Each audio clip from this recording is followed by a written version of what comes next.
Campaign 2018 is sponsored by Wisconsin Hospital Association, Wisconsin Counties Association, Wisconsin Realtors Association, Marshfield Clinic Health System, and Campaign 2018 partner Milwaukee Journal-Sentinel.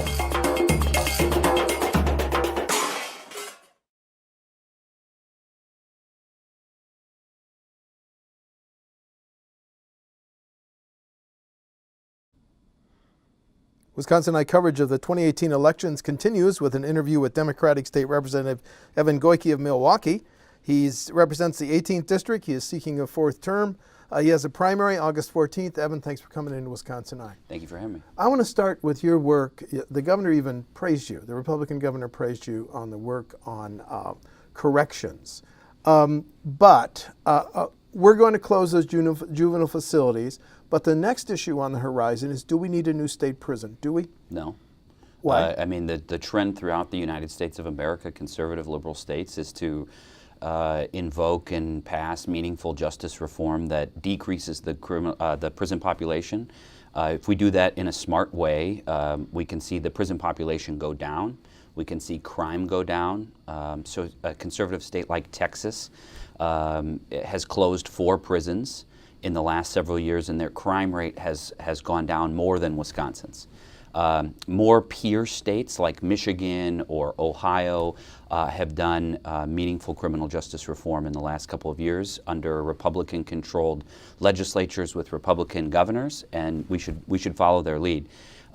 We could save $100 million and avoid spending a couple $100 million building a new prison. Your district is a majority African American, correct? Correct. Wisconsin has the highest incarceration rate for African Americans. You know that. You worked on the issue. You're an attorney, I believe, former public defender. Correct. Do you get the sense that the next session, whoever's governor, whoever is running both houses, is willing to address the issue? Incarceration rate? I'm not confident that if Governor Walker is reelected that he's going to lead on the issue the way we need the executive branch to lead.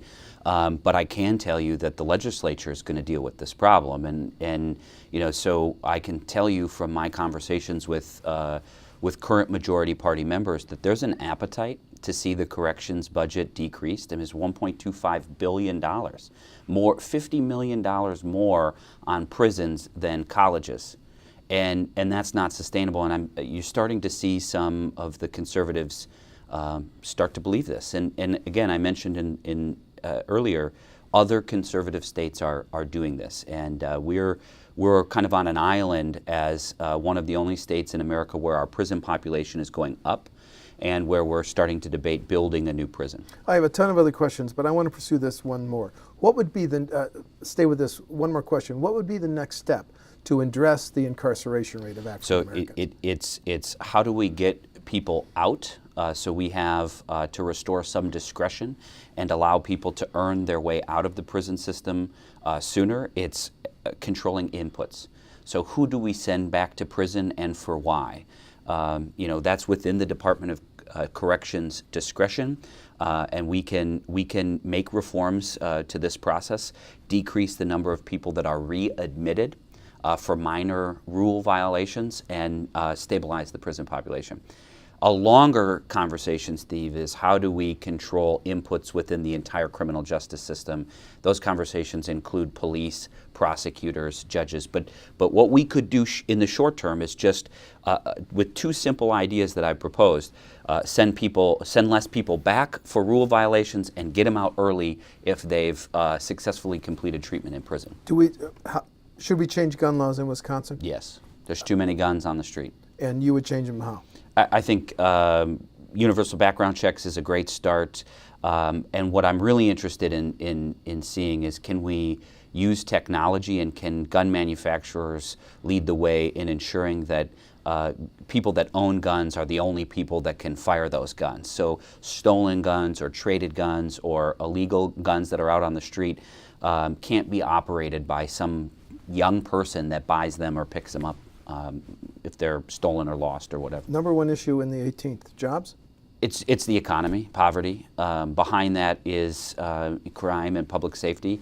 I think I was out on the door knocking doors last night, and there's just a general sense and desire for just change of the status quo. That's everywhere from the condition of the roads and the reckless driving to the economic stagnation that we've seen for decades on the north side. If you could wave a wand, you mentioned roads. If you could wave a wand and break the impasse over highway funding, how would you break it? Well, I think for me, it's a two-sided coin. First is we need to increase revenues so we have enough money to go around. That's a problem that has been long documented in the state of Wisconsin. And then gas tax, registration fee? Sure, I'm more of a gas tax person. I'd be willing to go along with that. But I'd also like to see some restraint on the expenditure side.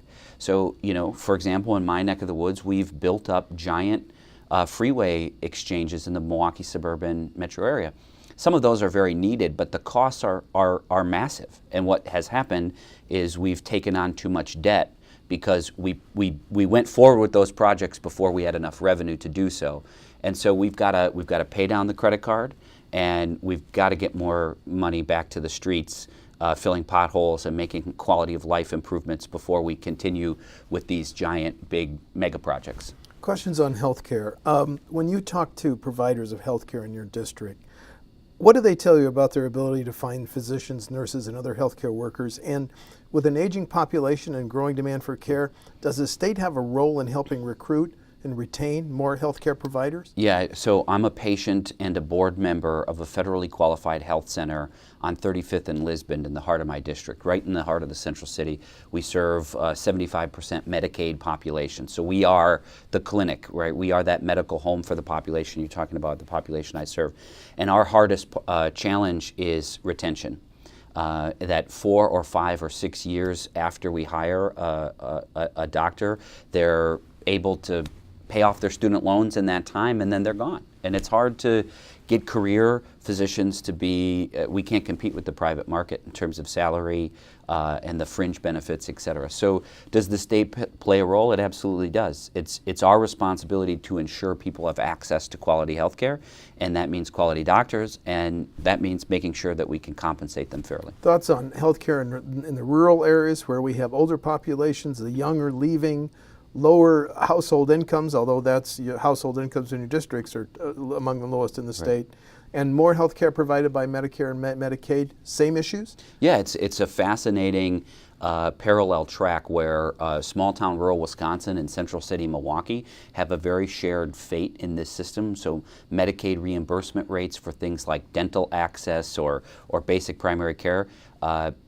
it is as impactful in a town of 500 as it is in the middle of my city of 600,000. Mm-hmm. And so we could do a better job of creating an alliance between those rural communities and the central city urban communities to see positive change in that in Medicaid reimbursement rates. Let's talk about K-12 school aids. Is the state now spending enough money in K-12 aids? No.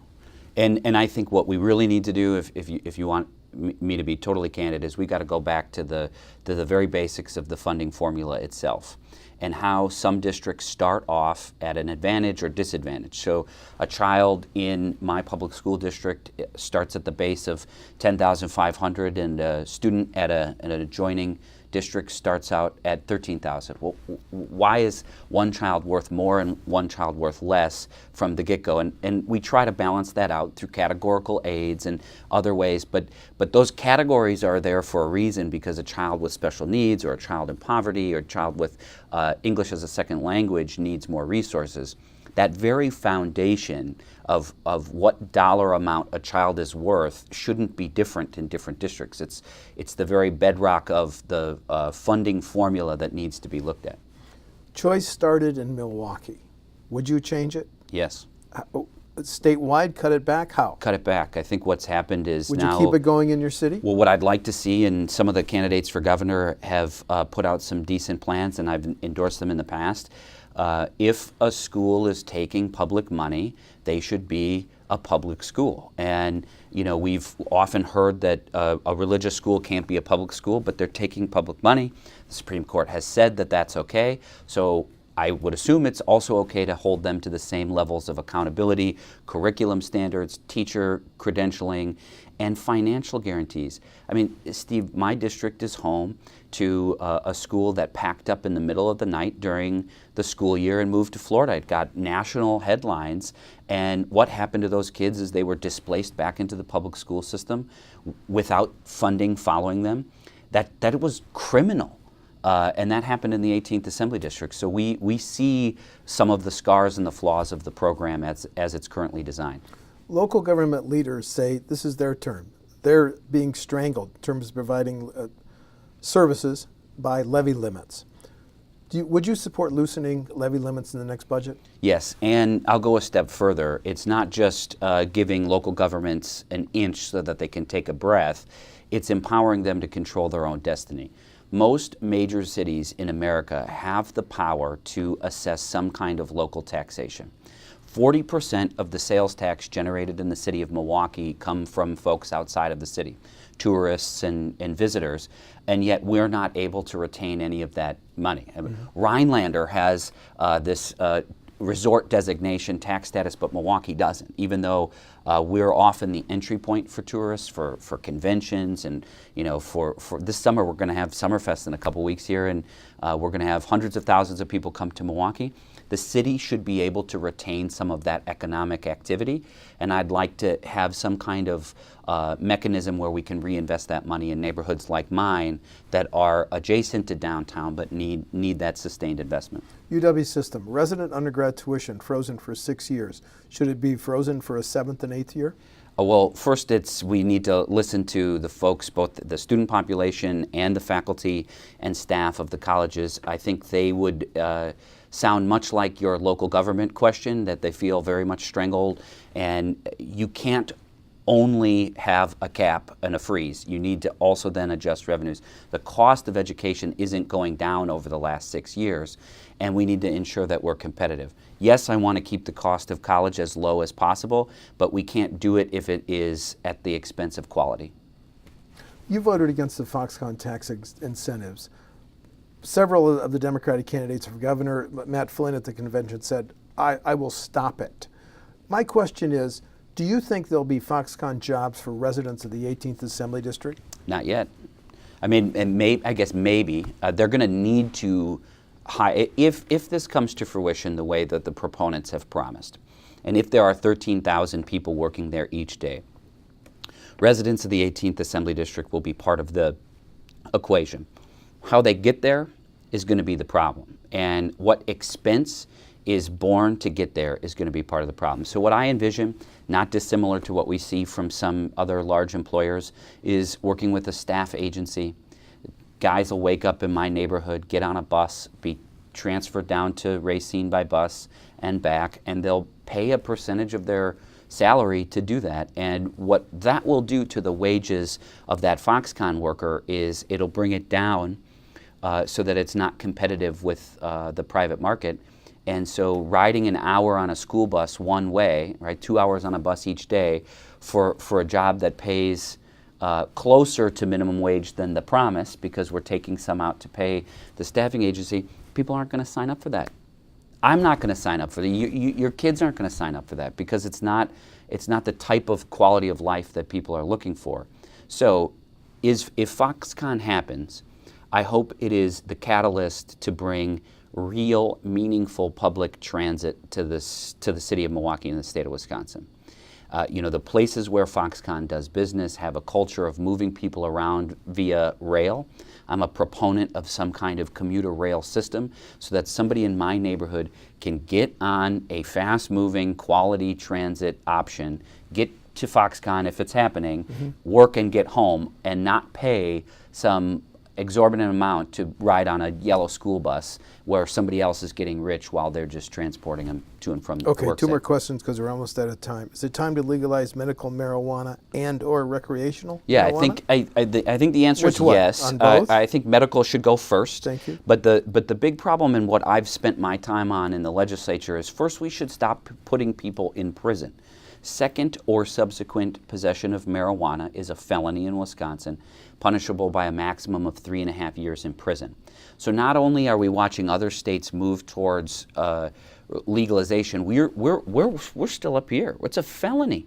And so what we first need to do is stop branding people felons, stop sending them to prison where we spend, tens of thousands of dollars a year incarcerating them, start to decriminalize, go towards medical, and then in years in the future, we should work towards full legalization. But that's a long path. I personally believe the first step is stop sending people to prison. Okay. And we'll move from there. Final question. Why are you more qualified than your opponent in the August 14th primary? I got a track record.